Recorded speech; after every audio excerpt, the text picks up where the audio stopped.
అటు చూపించిన వైపు. ఏంట్రా అంటే సాయంత్రం వాడే ఉతికి ఆరేసిన చొక్కా అది. వాడు వైట్ డ్రెస్లో ఉండేవాడు, వాడు తెల్ల చొక్కా అనమాట, ఫుల్ హ్యాండ్స్ చొక్కా, అది జుబ్బా అనమాట. ఆ దండం మీద ఆరేసి క్లిప్పులు పెట్టాడు. అది గాలికి రెండు చేతులు ఇట్లా లేస్తున్నాయి, అది ఇట్లా లేస్తుంటాడు. వాడు దెయ్యం అంటాడు దాన్ని చూసి, ఒరే నీ చొక్కానేరా బాబు. వాడు ఏమంటాడు పైగా, దెయ్యం అన్నా దెయ్యం దెయ్యం అంటుంది, ఇట్లా ఉంటుంది అంటాడు.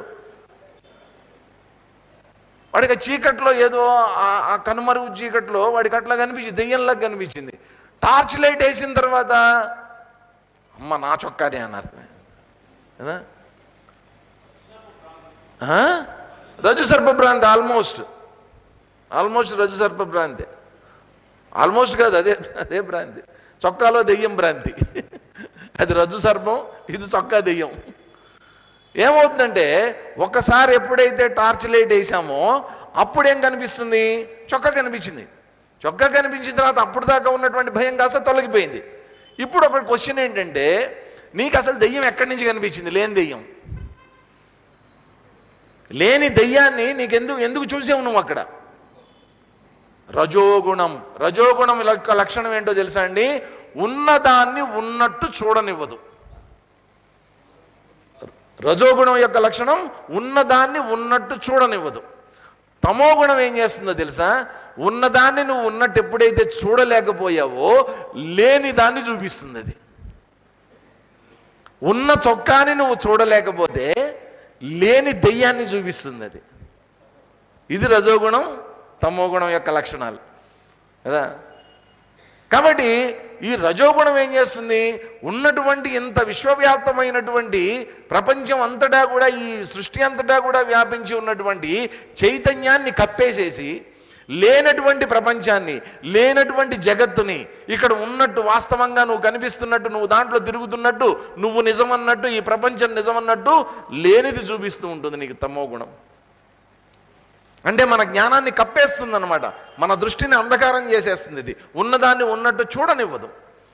చూడకపోవటం వల్ల ఏమవుతుంది? ఇది మహాశన, విపరీతమైనటువంటి కోరిక కలిగినటువంటిది, పాపిష్టిదైనటువంటిది ఈ రజోగుణం నీ లోపలే ఉందయ్యా ఇది.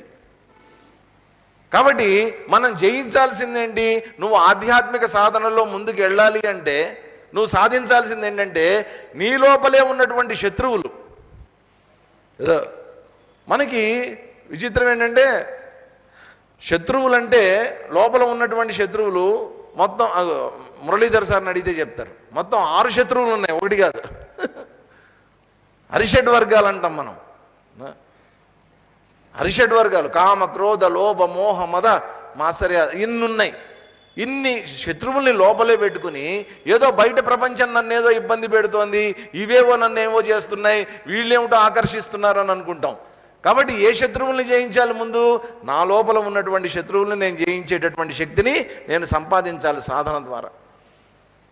అందుకనే ఉన్నారు ఇక్కడ విద్యేనమిహ వైరిణం, అవే నీకు శత్రువులు అని చెప్తూ వాటి యొక్క డిగ్రీ అంటే వాటి యొక్క స్థాయి ఏ విధంగా ఉంటుందనేది చెప్తున్నారు చూడండి. తర్వాత ధూమేనావ్రియతే వహ్నిః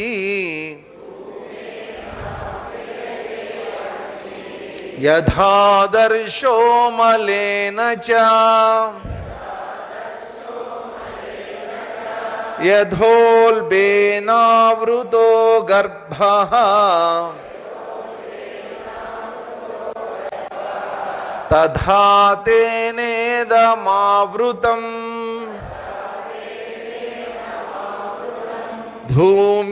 ధూమేనావ్రియతే వహ్నిః యథాదర్శో మలేన చ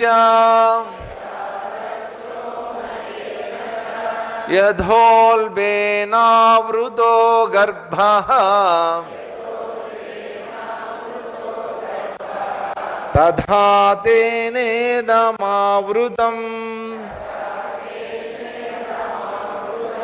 యథా వహ్నిః ధూమేన, ఏ విధంగా అయితే అగ్ని పొగ ద్వారా కప్పి ఉంచుతుందో, పొగ కప్పి ఉంచుతుందో అగ్నిని, ఆదర్శః చ మలేనచ. అద్దాన్ని దుమ్ము ఏ విధంగా కప్పేస్తుందో, గర్భ ఉల్బేన ఆవృత, గర్భంలో ఉండేటటువంటి శిశువు ఏ విధంగా అయితే పైన ఉల్బం అంటారు, అదే దాన్ని ఏమంటారు, మావి, ఆ మావి కప్పేసి ఉంచుతుంది. ఆ విధంగా తథా తేన ఇదం ఆవృతం, అదేవిధంగా ఈ అజ్ఞానం అనేటువంటిది, ఈ రజోగుణం అనేటువంటిది మానవుణ్ణి కప్పేస్తాయి. కాబట్టి 3 రకాలైనటువంటి ఉదాహరణలు ఇచ్చారు ఇక్కడ. మొదటి ఉదాహరణ ఏంటి? అగ్నిని పొగ కప్పేసినట్టు, రెండవది అద్దాన్ని దుమ్ము కప్పేసినట్టు, మూడవది గర్భస్థ శిశువుని మావి కప్పేసినట్టు. ఇది కప్పేసి ఉంచుతుంది. 3 రకాలుగా ఎందుకు చెప్పాల్సి వచ్చింది? ఏదో ఒక ఉదాహరణ ఇచ్చుంటే సరిపోయిండేది కదా. కాబట్టి ఏంటంటేనండి, ఈ కామక్రోధాలు అనేటువంటివి లేదా ఈ రజోగుణం అనేటువంటిది 3 స్థాయిల్లో ఉన్నటువంటి వాళ్ళలోనూ ఈ కామక్రోధాలు అనేటువంటివి ఉంటాయి. సత్వగుణంలో ఉండేటటువంటి వాళ్ళలోనూ కామక్రోధాలు అనేటువంటివి ఉంటాయి. రజోగుణంలో ఉండేటటువంటి వాడి కామక్రోధాలు ఉంటాయి. తమో గుణంలో ఉండేటటువంటి వాళ్ళలోనూ కామక్రోధాలు ఉంటాయి. సత్వగుణంలో ఉండేటటువంటి వాడి కామక్రోధాలు ఏంటి? ఇప్పుడు అగ్ని ఉంది, అగ్ని ఎప్పుడన్నా అగ్ని ఆరిపోయింది అనుకోండి, అగ్ని ఆరిపోయినప్పుడు ఏమవుతుంది? అక్కడ ఉండే మంట ఉందనుకోండి, మంట ఉన్నంతసేపు పర్వాలా. అప్పుడప్పుడు హోమాలు యజ్ఞాలు చేస్తున్నప్పుడు మనం చూస్తాం. చూసినప్పుడు ఏం చేస్తాం? అక్కడ ఇది కనిపిస్తుంటుంది, అప్పుడు దాకా అగ్ని వస్తూ ఉంటుంది. వీళ్ళు పాపం నెయ్యి వేస్తూ ఉంటారు, ఒక పక్క నుంచి చెరువన్నం వేస్తూ ఉంటారు, ఓ పక్క నుంచి నవధాన్యాలు వేస్తూ ఉంటారు, రకరకాలైనటువంటి హోమద్రవ్యాలు వేస్తూ ఉంటారు. వేసినప్పుడు ఏమవుతుంది? మంట ఆరిపోతుంది. మంట ఆరిపోయినప్పుడు ఏమొస్తూ ఉంటుంది? అక్కడి నుంచి కేవలం పొగ మాత్రమే వస్తుంది కదా, మంట లేదు అక్కడ. కానీ పొగ ఉన్నప్పుడు మనం ఎట్లా గుర్తిస్తాం? కింద అగ్ని ఉంది. కాకపోతే ఏమైంది? అగ్నిని కాసేపు ఏమైందంటే పొగ కప్పేసింది, దానికి ఆక్సిజన్ అందకో ఏదో కప్పేసింది. అప్పుడు వెంటనే పురోహితుల వారు ఏం చేస్తారు? అక్కడ ఉన్నటువంటి ఋత్వికులు ఏం చేస్తారు? ఓ విసనకర్ర ఉంటుంది వాళ్ళ దగ్గర, విసనకర్ర తీసుకుని చక్కగా దాన్ని విసురుతారు. అదే పూర్వకాలం ఇళ్లలో ఏం చేసేవాళ్ళు? పొగ్గొట్టం ఉంటుంది అనమాట. ఆ పొగ్గొట్టం పెట్టి ఫుఫ్ అని ఊతారు. కానీ అది హోమం కాబట్టి, అది పవిత్రమైనటువంటి అగ్ని కాబట్టి, నోటి యొక్క గాలి దానికి స్పృశించకూడదు కాబట్టి చక్కగా విష్ణుకర్ర పెట్టి చక్కగా ఇట్లా ఇట్లా అంటారు అనమాట. ఈ మధ్య ఒక చోట ఒక హోమం చూశాను, ఇలాగే మాటికి ఆరిపోతుంటే పంతులు గారి దగ్గర ఒక విచిత్రమైన పరికరం ఒకటి ఉందన్నమాట. ఏంట్రా అంటే చిన్న బ్యాటరీ ఫ్యాన్ పెట్టుకున్నాడు ఆయన. బ్యాటరీ ఫ్యాన్ బ్రహ్మాండంగా అగ్ని వచ్చేది, మళ్ళీ పక్కన పెట్టేశాడు. ఈజియెస్ట్ వే అనమాట. ఎంత బాగుందో, నాకు భలే నచ్చింది ఆ సిస్టమ్. చిన్న ఫ్యాన్, బ్యాటరీ ఆపరేటెడ్ అనమాట, రీఛార్జబుల్ ఫ్యాన్. అది లోపల చక్కగా మంట బయటకు వచ్చేసింది. అంటే ఏంటంటే ఎక్కడైనా కూడా మా చిన్నప్పుడు భోగి వచ్చింది అనుకోండి, మామూలు సంక్రాంతికి భోగి మంటలు వేస్తారు. ఇక్కడ నేను పెద్దగా చూడలేదు, పెద్దగా సెలబ్రేట్ చేయరు ఇక్కడ. మాకు అక్కడ భోగి మంట అనేది ఒక పెద్ద, అసలు కుర్రాళ్ళందరికీ అదొక పెద్ద ఇది. ఒక 15 రోజుల ముందు నుంచే ఆ భోగి మంటల కోసం ప్రిపరేషన్స్ ఉంటాయి. ఇక్కడ వినాయక చవితి ఎట్లా ఉత్సవాలు ఎట్లా చేస్తారో ఆ భోగి మంట వేయటం అనేది మాకు ఒక పెద్ద ఎక్సర్సైజ్ అనమాట. అప్పట్లో అందరి ఇళ్లలోంచి పాత వస్తువులన్నీ పట్టుకొచ్చి కూడదీసి ఒక చోట పెట్టి, ఇంతలా దొంగలు కూడా, చెట్ల దొంగలు ఎండిపోయినటువంటి కూడా తీసుకొచ్చి పడేసేవాళ్ళం దాంట్లో. విచిత్రం ఏంటంటే అప్పటికప్పుడు అంతా ఒక గంట సేపు అంతే ఆ వ్యవహారం అంతా అంటిస్తాం, అయిపోతుంది. తర్వాత ఏమవుతుందంటే ఆరిపోతుంది. అది ఆరిపోయిన తర్వాత ఎప్పుడో పొగ వస్తూ ఉంటుంది, దాంట్లోంచి ఉన్నట్టుండి ఏదైనా గాలి వీసింది అనుకోండి, అలా గాలి వీస్తే చాలు ఆటోమేటిక్గా టక్మని మంటొచ్చు, మళ్ళీ ఆరిపోతూ ఉంటుంది. మళ్ళీ గాలి వీసంగానే అట్లా, దానికి ఎవరు ఏం ఎఫర్ట్ పెట్టక్కర్లేదండి, దానికి ఎవరు ఏ ప్రయత్నం చేయక్కర్లా, దానంతటదే అగ్ని వస్తూ ఉంటుంది. కాబట్టి సత్వగుణంలో ఉండేటటువంటి వాడిలో కూడా ఈ కోరికలు క్రోధాలు ఎట్లా ఉంటాయంటే ఉరికినే అవి అలా ఉంటాయి అంతే, ఒక గాలి వీసంగానే పోతాయి. మహాత్ములు చాలామంది అండి కొంచెం కోపంగానే ఉంటారు. ఎందుకనంటే వాళ్ళ కోపం ఎలాంటిదంటే వాళ్ళకు వచ్చే కోపం కాదు, అది తెచ్చుకునే కోపం. వాళ్ళకి అవసరం అది అది లేకపోతే కష్టం వాళ్ళకి. మహాత్ములు చాలామంది కోపాన్ని ప్రదర్శిస్తారు వాళ్ళు కావాలని, లేకపోతే ఇబ్బంది పడిపోతారనమాట. జనాల మధ్యలో చాలా ఇబ్బంది పడతారు వాళ్ళు. అందుకని అటువంటి వాళ్ళల్లో ఏదో చిన్న కోపం ఉంటుంది అంతే, ఇది నిప్పు మీద పొగ ఉన్నట్టు. కానీ ఈ రజోగుణంలో ఉండేటటువంటి వాడు ఎవడైతే ఉన్నాడో వాడిలో ఉండేటటువంటి కామక్రోధాలు కొంచెం గట్టిగా ఉంటాయి, అతుక్కుపోయి ఉంటాయి. అవి ఎలా ఉంటాయి? అద్దం మీద దుమ్ములాగా అన్నారు. అద్దం మీద దుమ్ము ఉందనుకోండి, మన మొహం సరిగ్గా కనిపిస్తుందా? కనిపించదు. కాబట్టి ఏం చేస్తాం? దాన్ని అప్పుడప్పుడు దాన్ని తుడుస్తాం. అద్దాన్ని ఎలా తుడవాలో తెలుసా అండి? ఎలా తుడవాలి? న్యూస్ పేపర్తో తుడవాలండి. న్యూస్ పేపర్తో తుడవాలి. అప్పుడు చాలా క్లీన్గా వస్తుంది. క్లాత్ పెట్టి తుడవకూడదు అద్దాన్ని, న్యూస్ పేపర్తో తుడవాలి.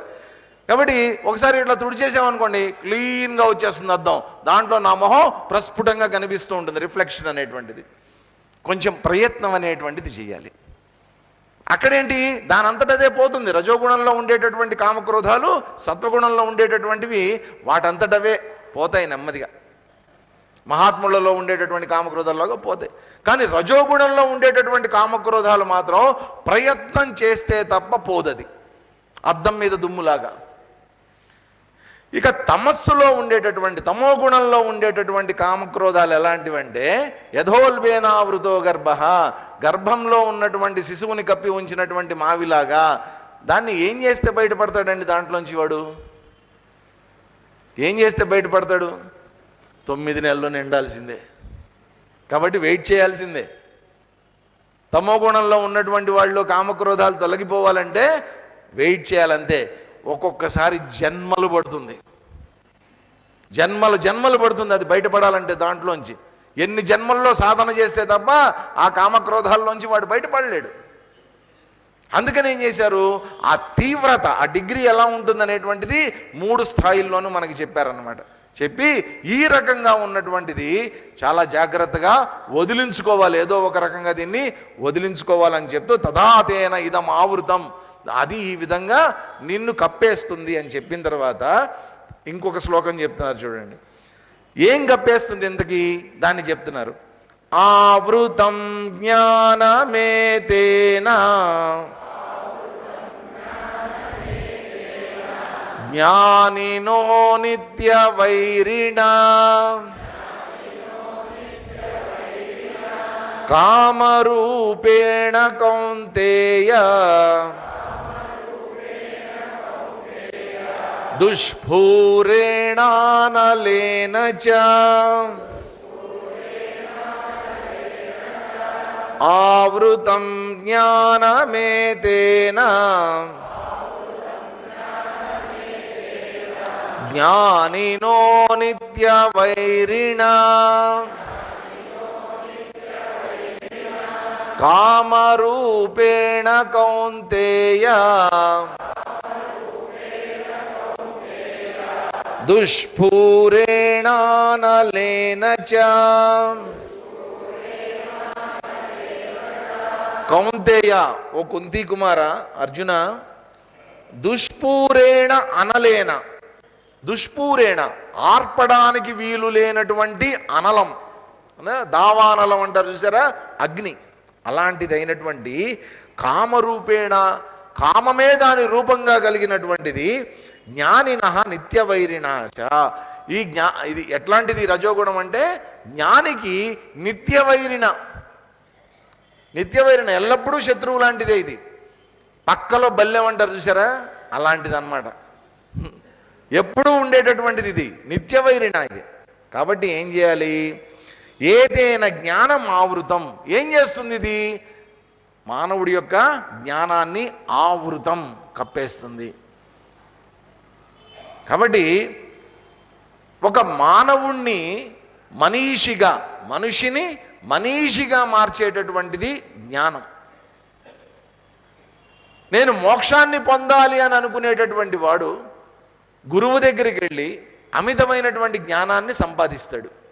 లేదా ప్రపంచంలో నేను ఉత్తమమైనటువంటి స్థితికి చేరుకుని కీర్తి ప్రతిష్టలు సంపాదించాలనుకున్నటువంటి వాడు కూడా అమితమైనటువంటి జ్ఞానాన్ని సంపాదిస్తాడు.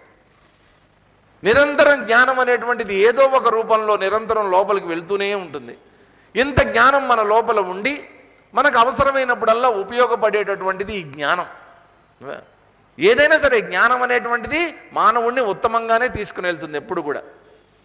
మరి ఇంత అద్భుతమైనటువంటి జ్ఞానం నా లోపల పెట్టుకుని దాన్ని ఒక చిన్న కారణం చేత, ఒక కోరిక చేతో, ఒక క్రోధం చేతో, ఒక రజోగుణం చేతో, ఒక తమోగుణం చేతో ఆవృతం, అది కప్పివేయబడితే,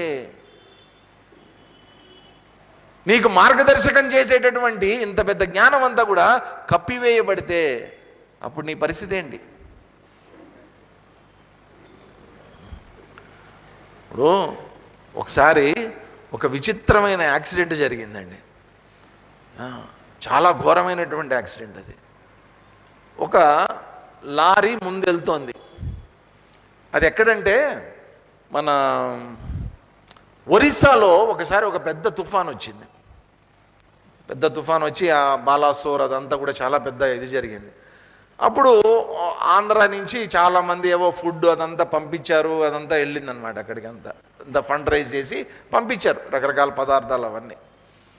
అది ఏం చేశారంటే దానికి ఒక 3-4 లారీలు పెట్టారు. ఆ సామాన్లు అన్నీ పెట్టి పంపించారు. విజయవాడ నుంచి అక్కడి నుంచి బయలుదేరాయి అవన్నీ. విశాఖపట్నం దాటిన తర్వాత ఏం జరిగిందంటే ఆ లారీలకు ఏం చేశారంటే వాళ్ళు ముందు ఒక పెద్ద బ్యానర్ కట్టారు. ఏంటి, తుఫాను సహాయ మెటీరియల్ ఏదో రాసి ఉంది దాని మీద, పలానా ఆర్గనైజేషన్ అదంతా రాసి అన్ని లారీలకి బ్యానర్లు కట్టారు వాళ్ళు. ఏమైంది, అవి ఫాస్ట్గా వెళ్తున్నాయి. వెనక ఒకళ్ళు కారులో వస్తున్నారనమాట, వాటి వెనకాతలు ఉన్నారు. పాపం ఏం జరిగిందంటే ఒక బ్యానర్ తెగిపోయి వెళ్ళి కారు లైట్ల మీద పడింది రాత్రిపూట. సడన్గా పడేసరికి అదొక టర్నింగ్ ఏరియా అనమాట. కారు లైట్ల మీద ఎప్పుడైతే పడిందో లైటింగ్ అయిపోయింది, కారుకి లైటింగ్ అయిపోయింది. పాపం అతను కారును ఆపే లోపల, అతను తేరుకుని కారును ఆపే లోపల వెళ్ళి కొట్టేశాడు. దీంట్లో ఏమైనా తప్పు ఉందా అండి? ఎవరు తప్పన్నా ఉంది దీంట్లో? ఎవరన్నా తెంచారా దాన్ని? పోనీ ఈయనేమన్నా వెళ్ళి అంతే ఆవృతం. ఒక్కసారి కాంతి అనేటువంటిది, నా జ్ఞానం అనేటువంటిది ఒక్కసారి కప్పడిపోతే యాక్సిడెంటే ఇంకా ప్రపంచంలో. కళ్ళు మూసిపోతాయి. ఎంత జ్ఞానం ఉన్నా కూడా కళ్ళు మూతలు పడిపోతాయి ఆ టైంలో. దుష్పూరేణ అనలేనచ. దుష్పూరేణ అనలం అంటే ఏంటంటే కార్చిచ్చు అంటారు, తెలుసా మీకు? కార్చిచ్చు అంటే అడవుల్లో ఒకసారి తగలబడుతూ ఉంటాయి. చాలా ఘోరమైనటువంటి ఆ కాలిఫోర్నియా అక్కడంతా లాస్ట్ ఇయర్ అంతకు ముందు సంవత్సరం వచ్చింది అమెరికాలో కార్చిచ్చు. ఆర్పలేకపోయారు. ది గ్రేట్ హాలీవుడ్ అంతా కూడా కాలిపోయింది. హాలీవుడ్ కాలిపోయింది అప్పుడు. అట్లాంటి కార్చిచ్చు వచ్చింది కాలిఫోర్నియాలో. కొన్ని లక్షల మంది ఇబ్బంది పడ్డారు, కొన్ని వేల జంతువులు కాలిపోయాయి. ఈవెన్ ఆస్ట్రేలియాలో కూడా వచ్చింది ఒకసారి ఇట్లాగే. ఆ కంగారూలు అవన్నీ చచ్చిపోయాయి అప్పుడు పాపం అంతా. వాటిని ఆపలేరండి. అవి కాలి కాలి కాలి కాలి చివరికి దాని అంతటది ఎప్పుడో తగ్గిపోవాలి. విమానాల్లో వెళ్ళి నీళ్లు పోశారు, హెలికాప్టర్లలో వెళ్ళి నీళ్లు పోశారు. ఎన్ని రకాల ప్రయత్నాలు చేసినా సరే విచిత్రం ఏంటంటే మధ్యలో వర్షాలు పడినా కూడా ఆగలేదు అది. దుష్పూరేణ అనలేనచ. ఆపడానికి వీలు లేనటువంటి ఒక కార్చిచ్చులాగా ఒక్కసారి ఒక కోరిక అనేటువంటిది నా లోపల మొదలైందంటే ఆ కోరిక నుంచి ఇంకో కోరిక, దాని నుంచి ఇంకోటి, దాని నుంచి ఇంకోటి, అలా ఒక కోరికల పరంపర నిరంతరం నడుస్తూ ఉంటుంది నా లోపల. దాన్ని ఆర్పడం మన వల్ల కాదు.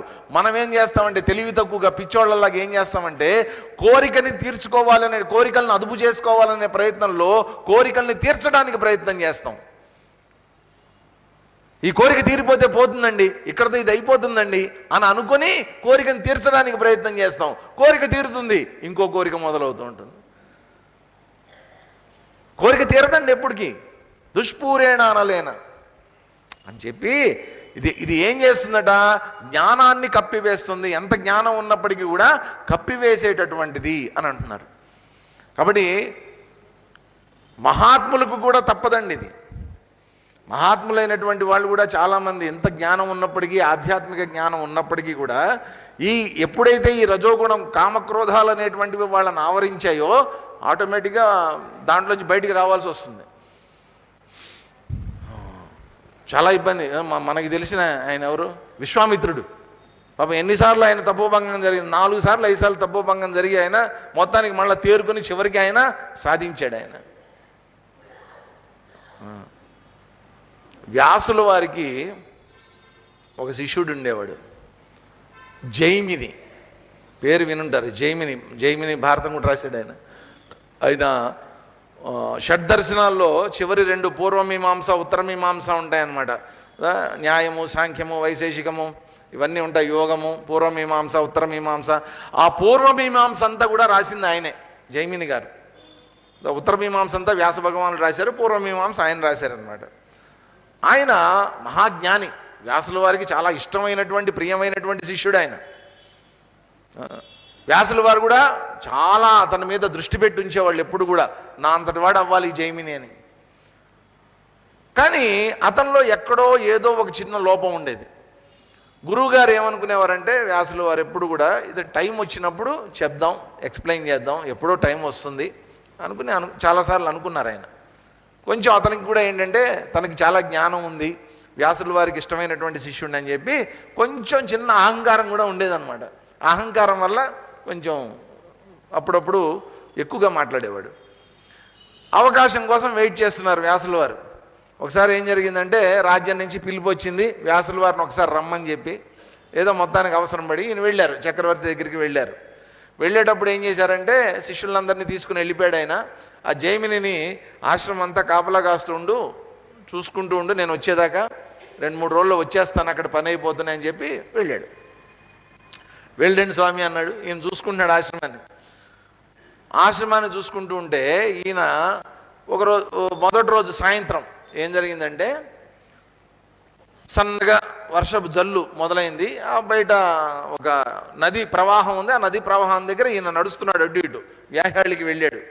సన్నగా వర్షం మొదలైంది. వర్షం మొదలైతే ఈయన గబగబా వెళ్ళి ఒక చెట్టు కింద నిలబడ్డాడు. చెట్టు కింద నిలబడితే ఇంతలోకి ఎక్కడి నుంచో ఒక అమ్మాయి వచ్చింది పరిగెత్తుకుంటూ. ఆ అమ్మాయి కూడా వర్షంలో తడిసిపోయింది పూర్తిగా. ఆ అమ్మాయి కూడా వచ్చి చెట్టు కింద నించుంది. నించుంటే ఈయన చెప్పాడు జైమిని, ఎందుకమ్మా దీని కింద నిలబడతావు, ఇంకా ఎక్కువ అవుతుంది వర్షము, అదిగో మా ఆశ్రమం ఉంది అక్కడికి వెళ్ళి అక్కడ నిలబడిపో అన్నాడు. సరే ఈ అమ్మాయి ఏం చేసిందంటే పరిగెత్తుకుంటూ ఆశ్రమం దగ్గరికి వెళ్ళి అక్కడ వరండాలో నిలబడింది. ఈయన ఏంటంటే వర్షం తగ్గిన తర్వాత నెమ్మదిగా వెళ్ళాడు అక్కడికి. వెళ్ళిన తర్వాత చూశాడు ఆ అమ్మాయిని. ఆ తడిసిపోయినటువంటి దుస్తుల్లో చాలా అందంగా ఆకర్షణీయంగా అమ్మాయి కనిపించింది. ఇంతవరకు ఏ రోజు లేనటువంటిది ఉన్నట్టుండి లోపల నుంచి ఒక కామవాంఛ మొదలైంది. ఇంక ఎంత తమాయించుకున్నా అతని వల్ల కావట్లేదు. వెళ్ళి అడిగేశాడు ఆ అమ్మాయిని, నా కోరిక తీర్చును. ఆ అమ్మాయి తిట్టింది, బుద్ధుందా స్వామి నీకు, నువ్వు ఎలాంటి పండితుడివి, వ్యాసుల వారి శిష్యుడివి, నువ్వు ఇంత జ్ఞానం ఉండి కూడా ఇటువంటి తుచ్చమైనటువంటి కోరిక కోరచ్చా అని చెప్పి తిట్టింది. తిడితే జ్ఞానమావృత్య, జ్ఞానం కప్పేసింది. ఆ టైంలో కప్పేసింది. నా కోరికను తీర్చున్నాను కూర్చున్నాను, ఏమన్నా చేయి నా కోరిక తీర్చున్నాను. ఎంతో నచ్చ చెప్పడానికి ప్రయత్నం చేసింది ఆ అమ్మాయి. చివరికి ఆ అమ్మాయి ఒక మాట చెప్పింది, ఏంటంటే సరే నీ కోరిక తీరుస్తా, ఒక కండిషన్ ఏంటంటే నన్ను నీ భుజం మీద ఎత్తుకొని ఆశ్రమం చుట్టూ 3 సార్లు తిప్పంది. మనవాడు రెడీ, ఎక్కించుకున్నాడు. ఎక్కించుకొని ఆశ్రమం చుట్టూ ఒక రౌండ్ తిరిగాడు, 2వ రౌండ్ కూడా తిరిగాడు. 3వ రౌండ్ తిరుగుతుండగా పూర్తవుతుండగా పైనుంచి నవ్వు వినిపించింది. ఈ నవ్వు ఎక్కడో విన్నట్టుందే అని పైకి చూశాడు. వ్యాసుల వారు ఉన్నారు పైన, వ్యాసుల వారు కూర్చుని ఉన్నారు భుజం మీద. ఇప్పుడు ఇంకా చూడాలి అతని పరిస్థితి. వ్యాసుల వారిని కిందకి దించి సాష్టాంగ నమస్కారం చేసి, స్వామి తప్పైపోయింది, నా అహంకారాన్ని మీరు తీసేశారు ఇవాళ, ఇంక జీవితంలో ఇటువంటి పొరపాటు చేయను, నాకు ఏ శిక్ష ఇచ్చినా సరే నేను తీసుకోవడానికి నేను సిద్ధంగా ఉన్నానని మొత్తం సాష్టాంగ నమస్కారం చేశాడు. చేస్తే అప్పుడు వ్యాసుల వారు చెప్పారనమాట, చూడు నీ జ్ఞానం ఉంది అనుకుని నువ్వు ఎంతకాలం విర్రవీగుతూ వచ్చావు, నీకు అంత తెలుసు ఎంత తెలుసు అనుకున్నావు, పూర్వమీమాంస అన్న ఉత్తరమీమాంస, చూడు చిన్న క్షణికమైనటువంటి ఒక చిన్న తుచ్చమైనటువంటి కోరిక నిన్ను ఏం చేసింది, పాతాళానికి దిగజార్చేసింది, నీ వ్యక్తిత్వాన్ని అంతా కూడా కోల్పోయావు నువ్వు. కాబట్టి బీ కేర్ఫుల్, నీకు ఇదొకటే, ఇంకెప్పుడు కూడా ఇటువంటి తుచ్చమైనటువంటి కోరికల జోలికి నువ్వు వెళ్ళొద్దు, కాబట్టి ఇంద్రియ నిగ్రహాన్ని పెంచుకో, నువ్వు ఇదొకటే మార్గం, నీకు ఎటువంటి శిక్ష లేదని చెప్పాడు.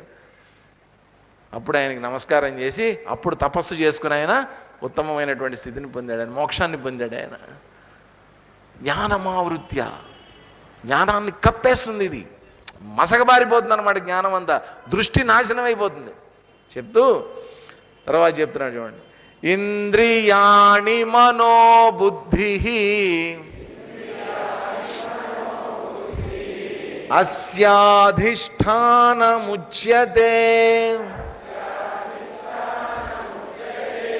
ఏతైర్విమోహయత్యేషః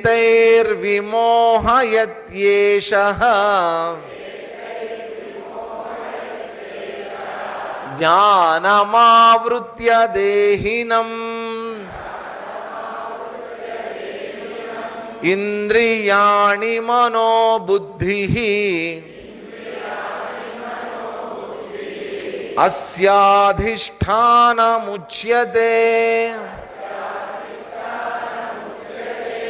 ఏతైర్విమోహయత్యేషః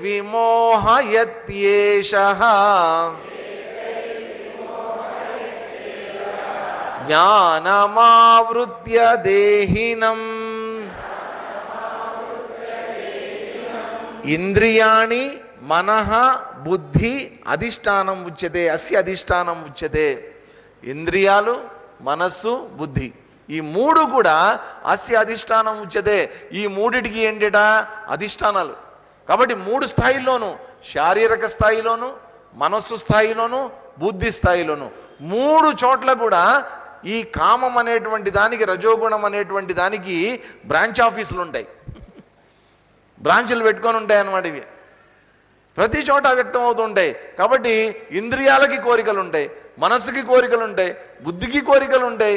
అన్ని స్థాయిల్లో కూడా రకరకాలైనటువంటి కోరికలకి లోన్ అవుతూనే ఉంటుందన్నమాట. ఏ రకంగా వ్యక్తం అవుతుందో చెప్పలేము ఇది. అందుకోసం ఏమంటున్నారు?